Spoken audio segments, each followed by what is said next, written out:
आरोपी नागपूर पोलिसांनी अटक केलेला आहे। आपण हे दृश्य या ठिकाणी बघू शकतो। सदर पोलिसांनी अटक केलेली आहे। व्हॉट्सअप ग्रुपच्या माध्यमातून ही अटक सत्र पेपर लीक जे आहे ते करण्यात आले होते आणि त्यानंतर आता ही मोठी अटक एकूण 6 आरोपींना अटक करण्यात आलेली आहे। त्यापैकी दिनेश कोटांगळे या आरोपीला जी आहे ती अटक करण्यात आलेली आहे आणि त्याचा तपास जो आहे तो या ठिकाणी सुरू आहे।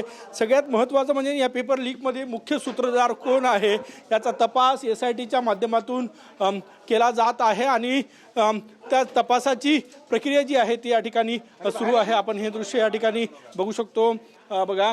आणि यामध्ये जे अटक झालेले आरोपी आहे त्यामध्ये खाजगी ट्यूशन क्लासेसचे शिक्षक जे आहे ते या ठिकाणी या संपूर्ण प्रकरणामध्ये सहभागी असल्याची माहिती आहे आणि सगळ्यात मोठी अटक आता सगळ्यात मोठा शोध जो आहे तो यातला मुख्य सूत्रधार कोण आहे तो सगळ्यात मोठा प्रश्न आहे। हे दृश्य आपण बघू शकतो। सदर पोलिसांनी ही मोठी कारवाई केलेली आहे।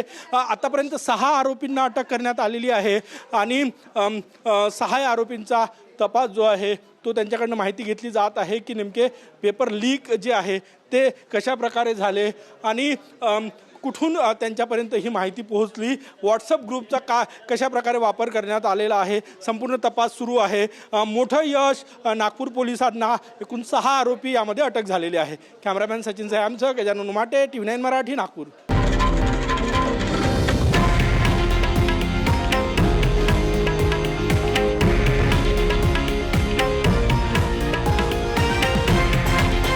हे आहे देशातील नंबर 1 न्यूज नेटवर्क आणि आपण पाहत आहात TV9 मराठी, एकमेव।